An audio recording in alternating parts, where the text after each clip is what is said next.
Welcome to Neural Sparks, a crackling series of 3-minute intellectual lightning bolts that fire across the minds of giants. Each episode is a brain-tingling glimpse into the ideas that change the world and the ones still being written in real time. From the paradoxes of Wittgenstein to the neural nets of Geoffrey Hinton, from the integrative visions of Ken Wilber to the computational cosmos of Stephen Wolfram, this series doesn't just inform, it ignites. We leap boldly and briskly through the worlds of physics, computer science, philosophy, mathematics, technology, ethics, and the art of creative thinking, with each spark calibrated for clarity, wonder, and just the right touch of wit. Structured across 10 distinct books, each with 10 episodes, Neural Sparks is your mental espresso shot, sharp, stimulating, and unexpectedly addictive. Think of it as a philosophical power nap, a lab meeting with the universe, or an intellectual tapas bar where every bite packs a punch.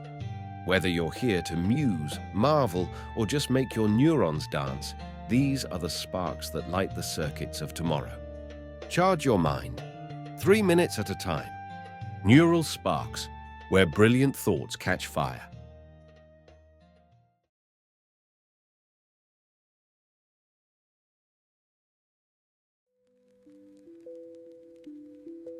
Daniel Dennett, born in 1942 in Boston, Massachusetts, has been one of the most influential and provocative philosophers of the modern era, particularly in the philosophy of mind, cognitive science, and evolutionary biology. A self-described bright, a term denoting those who reject supernatural explanations, Dennett spent decades arguing that consciousness, far from being a ghostly enigma, is a biological phenomenon shaped by evolution, entirely explainable within the material world. Raised partly in Beirut, where his father worked as a secret agent under diplomatic cover, Dennett was exposed early to diverse worldviews. He studied philosophy at Harvard and later earned a D.Phil from Oxford under the supervision of the philosopher Gilbert Ryle.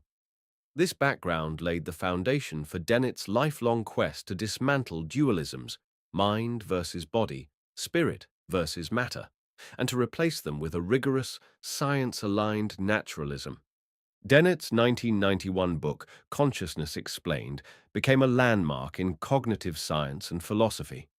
In it, he introduced the multiple drafts model of consciousness, suggesting there is no central place where it all comes together.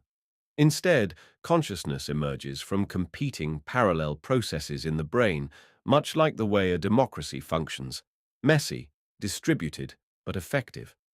This model challenged the Cartesian theatre, the notion that there is a central self or inner witness, which Dennett dismissed as a seductive but false intuition. He is also a master of metaphor.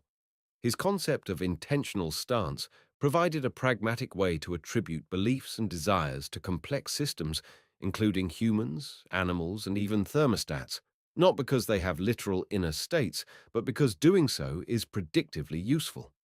His collaboration with evolutionary biologist Richard Dawkins and his book Darwin's Dangerous Idea extended this pragmatism into evolutionary theory, suggesting that natural selection, like a universal acid, could dissolve long-standing philosophical illusions, including the necessity of a designer or soul. Dennett's philosophical outlook is rooted in compatibilism, the idea that free will and determinism are not mutually exclusive.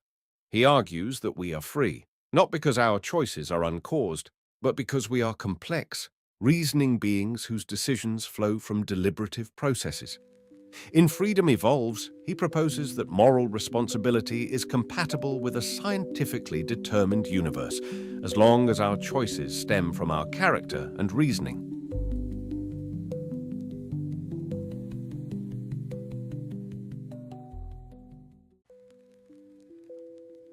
Baba Faqir Chand, a quietly radical figure in Indian mysticism, was a man who dared to say the unsayable in the world of saints. Born in 1886 in Punjab, he became a respected initiate and teacher within the Radhaswami Sant Mat tradition. Early in life, he followed the customary spiritual path: devotion to a living guru, deep meditation on the inner light and sound, and transmission of mystical knowledge. But what set Faqir Chand apart, what made him infamous and revolutionary, was not his obedience to tradition, but his ultimate divergence from it. Faqir's turning point came not through elaborate metaphysics or revelations from the inner planes, but from a battlefield. During World War I, while stationed in Mesopotamia, he faced death and chaos. Later, he heard reports from his fellow soldiers who claimed that in the thick of combat, his radiant form had appeared to them, guiding them to safety. The catch? Faqir had no conscious knowledge of such appearances. He had been terrified and clueless at the time. This moment shook him. From then on, he began to question the entire framework of religious visions. Were these divine manifestations or projections of a devotee's own mind? Faqir Chand's bold assertion was this: I do not manifest to anyone. People see me in visions because of their own faith and belief. It is their mind that creates these forms, not me. It was a stunning confession in a culture that revered the guru as a divine, omniscient being. Faqir Chand's view challenged the sacred foundations of guru worship and mystical authority. He argued that spiritual experiences are subjective, created by the subconscious mind and amplified by faith. Visions of deities, saints, or heavenly realms were not external truths, but internal phenomena. Beautiful, sometimes helpful, but not to be mistaken for ultimate reality. His honesty made him both admired and controversial. In an age of god-men and miracle claims, Faqir Chand stood as a spiritual skeptic, a mystic who demystified mysticism. He continued to guide students in meditation and ethical living, but always emphasized transparency. The path is real, he insisted, but don't mistake the symbols for the source. Until his death in 1981, Baba Faqir Chand remained a rare spiritual teacher who disavowed supernatural status. His legacy is that of a disillusioned mystic, one who embraced inner inquiry over illusion and humility over exaltation. In the vast gallery of saints, he is remembered as the one who stepped down from the pedestal and invited others to do the same. Sam Harris's life and work form a distinctive intersection between neuroscience, philosophy, and public discourse. Born in 1967 in Los Angeles, Harris grew up amidst the cultural whirl of Hollywood, his mother a television producer and his father an actor.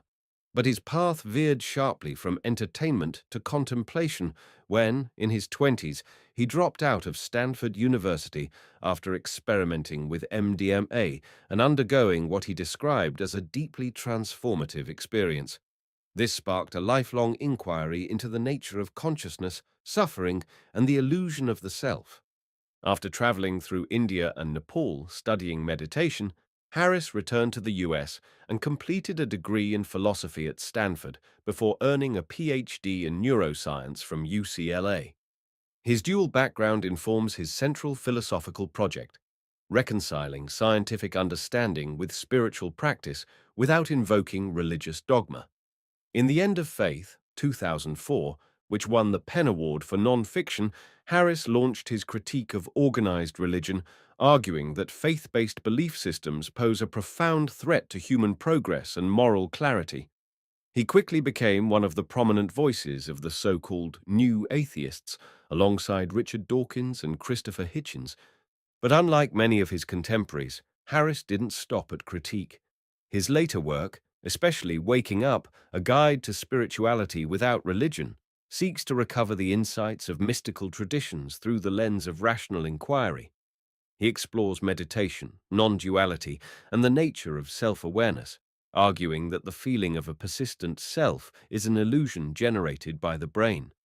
For Harris, freedom and peace emerge when one recognizes this illusion, not by adopting religious beliefs, but by applying a scientific and contemplative approach to the mind.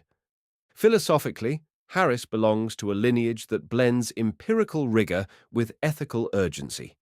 He defends moral realism, positing that moral truths exist in the same way mathematical truths do. In the moral landscape, he argues that values are not subjective, but are instead rooted in the well-being of conscious creatures. Thus, science can and should inform moral decision-making. Harris has also made waves through his podcast, Making Sense, where he discusses topics ranging from AI ethics to free will to the perils of tribalism. Though often polarizing, Harris's unwavering commitment to intellectual honesty, even in the face of controversy, is central to his appeal. In a world rife with dogma, his work stands as a call to examine experience directly.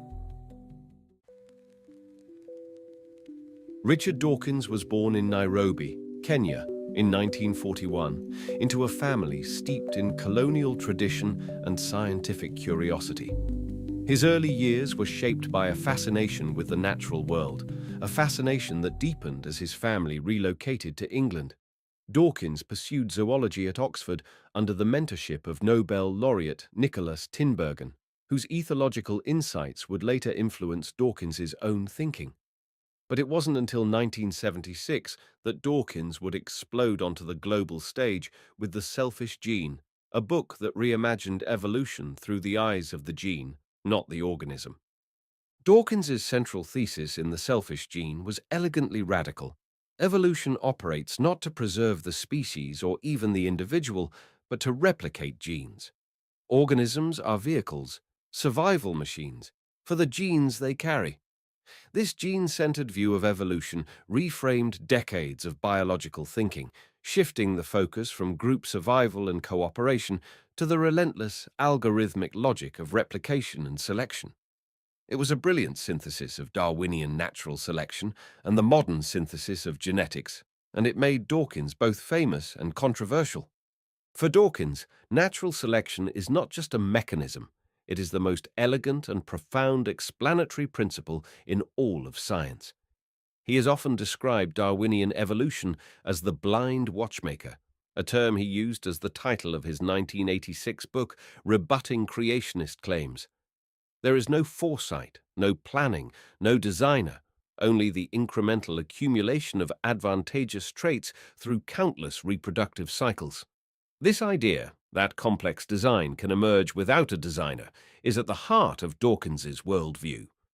As his career progressed, Dawkins became not just a biologist, but a public intellectual. He took up the mantle of science's defender against what he saw as the encroaching tide of irrationality, especially religion.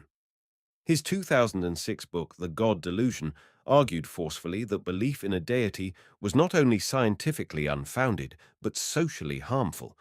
Yet even amid the firestorms of debate, Dawkins remained committed to clarity, reason, and awe for the natural world. To Dawkins, evolution is more than biology. It is a window into how complexity arises from simplicity, how minds evolve to wonder, and how we, the products of blind selection, can turn around and ask questions about meaning. His work, rigorous and provocative, has inspired generations of scientists and thinkers to re-examine not only where we came from, but what that means for who we are. Sri Ramakrishna, born Gadadhar Chattopadhyay in 1836 in a small village near Kolkata, emerged as one of the most enigmatic and profoundly influential spiritual figures of 19th century India. From a young age, he displayed an unusual sensitivity to the divine, often falling into ecstatic states during temple rituals or while gazing upon sacred images. His spiritual journey began in earnest when he became the priest at the Kali temple in Dakshineswar, where he entered into deep trances, claiming to see and speak with the goddess Kali as a living presence. What set Ramakrishna apart was not just his intense mysticism, but his daring exploration of other religious paths. Unlike many spiritual leaders who remained within the boundaries of a single tradition, Ramakrishna plunged wholeheartedly into multiple faiths, not to compare them intellectually, but to live and experience their truths directly. He practiced Islam, donning Muslim garb, praying in mosques, and meditating on Allah. He practiced Christianity, revering Jesus and entering ecstatic states upon contemplating the Virgin Mary and Christ's sacrifice. Remarkably, he also immersed himself in various Hindu paths, from Advaita Vedanta to Vaishnavism, each time reaching a direct experience of the divine. This personal experimentation led Ramakrishna to a bold conclusion. All religions are valid paths to the same ultimate reality. To him, the divine was like an ocean. Some approached it calling it Allah, others Jehovah, Krishna, Kali, or Christ, but all were drinking from the same source. He would say, as many faiths, so many paths. These weren't just words, but the crystallized truth of his lived encounters with the sacred through myriad religious expressions. His ecumenical message gained even greater impact through his foremost disciple, Swami Vivekananda, who carried Ramakrishna's vision to the West and presented it at the Parliament of the World's Religions in Chicago in 1893. Vivekananda portrayed his master as the embodiment of universal spirituality, a being who had not only realized God in one form, but in all forms.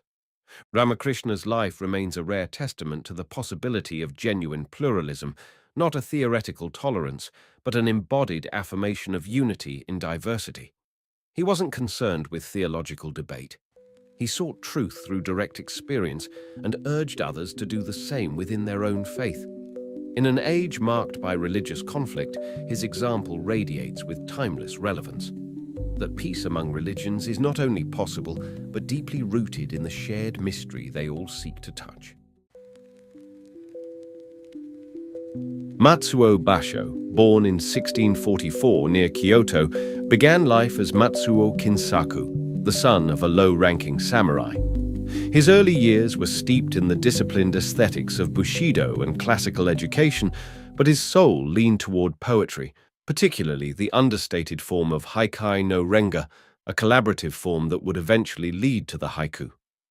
Though he trained in the samurai tradition, Basho cast off the armor of societal expectation to follow the quiet path of a wandering poet-monk.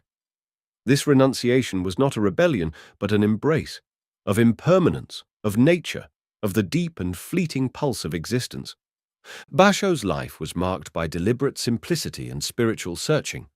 He adopted a Zen-influenced philosophy that valued sabi, lonely elegance, and wabi, rustic beauty, qualities reflected in the spare structure of his poetry. For Basho, the haiku was not merely a poetic form, but a way of seeing, of merging one's consciousness with the ephemeral world.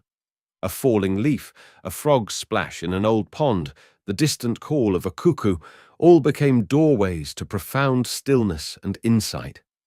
Perhaps his most iconic haiku is the deceptively simple Furu ikeya, kawazu tobikomu. Mizu no oto, an old pond. A frog jumps into the sound of water. Here, Basho's genius lies in silence as much as sound. The haiku doesn't explain, it invites the reader to dwell in the moment. Time seems to pause. The splash echoes through the centuries. In his later years, Basho undertook long poetic journeys through Japan's remote countryside, walking hundreds of miles to seek inspiration in the natural world and the transient encounters along the road. His travelogue, Oku no Hosomichi, the narrow road to the deep north, chronicles these pilgrimages, blending prose and haiku into a spiritual cartography. It is less a journal than a sutra, guiding the reader through both landscape and the Buddhist awareness of mu, emptiness, or the void behind appearances. Though he died in 1694 in Osaka, surrounded by disciples, Basho's poetry lives in the wind-blown reeds and moonlit paths he once walked. His work urges us to pay attention, not to what is spectacular, but to what is easily missed. A morning mist, a moment of solitude, a footprint that disappears in the rain. In an age of distraction, Basho reminds us that the world is whispering in syllables, if only we are still enough to hear.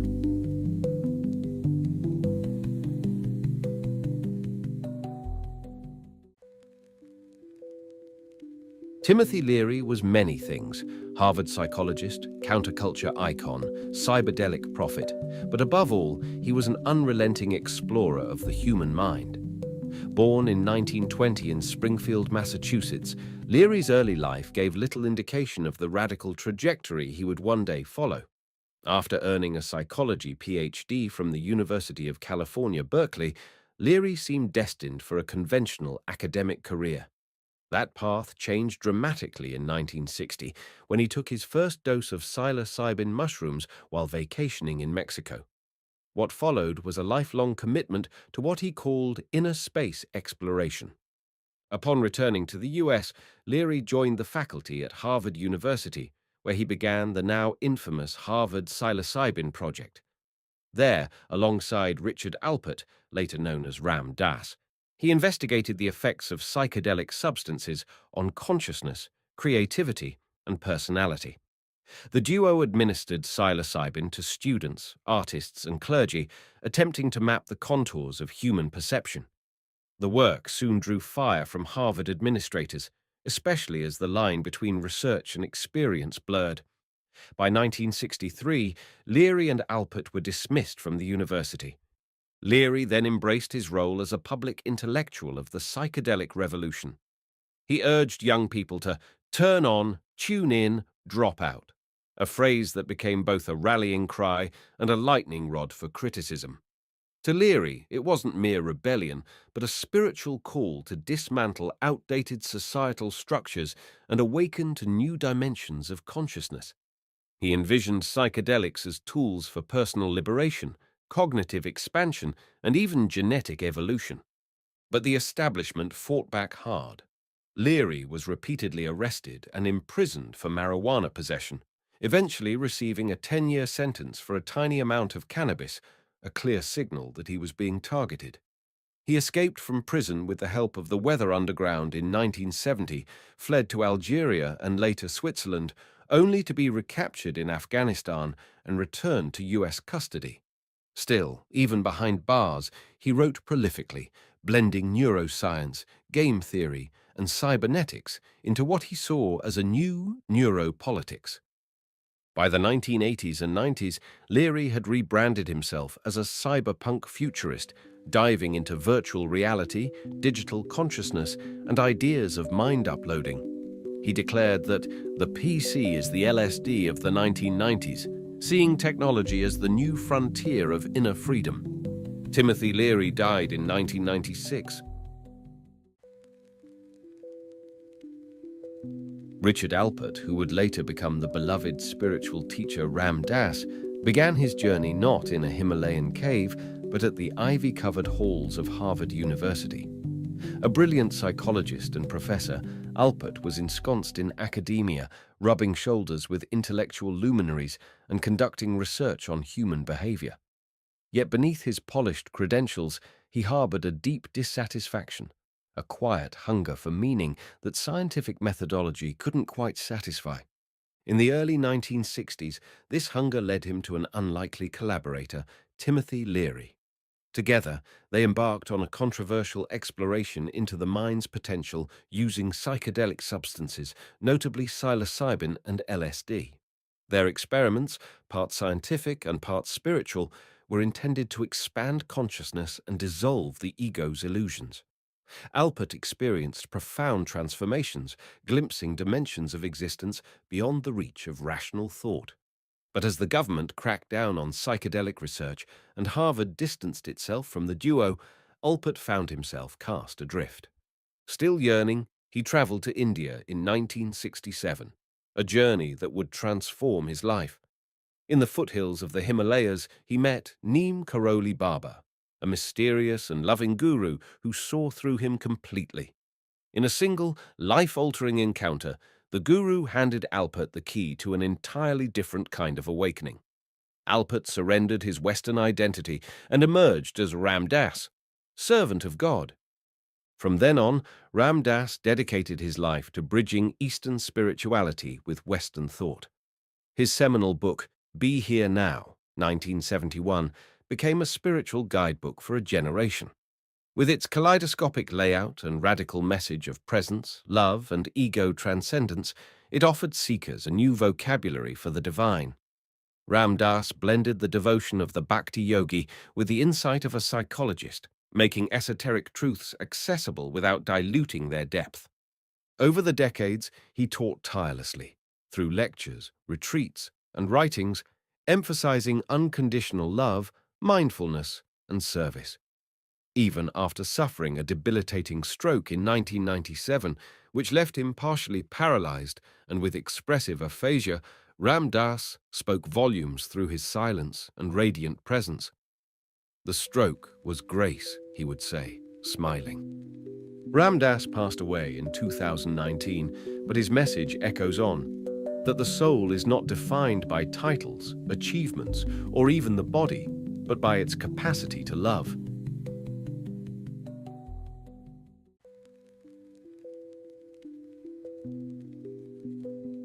Aldous Huxley, the grandson of biologist T.H. Huxley and the brother of distinguished biologist Julian Huxley, was born into an elite intellectual family in 1894. But Aldous charted his own course, not with microscopes or dissections, but through prose, seeking not just to describe the world, but to question the very lens through which we perceive it. Blinded by keratitis punctata in his teenage years, Huxley's impaired vision never dimmed his philosophical vision. He wrote widely and sharply. Brave New World catapulted him to fame in 1932, but it was in the twilight of his life, after decades of spiritual searching, where his most intimate and daring work emerged. In The Doors of Perception, 1954, Huxley recounts his experience under the influence of mescaline. The book's title, borrowed from William Blake. If the doors of perception were cleansed, everything would appear to man as it is, infinite, signals Huxley's ambition to pierce the veil of ordinary consciousness. For Huxley, the psychedelic experience wasn't recreational, it was revelatory. Under the drug's spell, a chair became an object of mystical significance, colors more vivid than language could contain, and the self dissolved into something far grander and less bounded. This wasn't escapism. It was a return to a primordial, sacred way of seeing.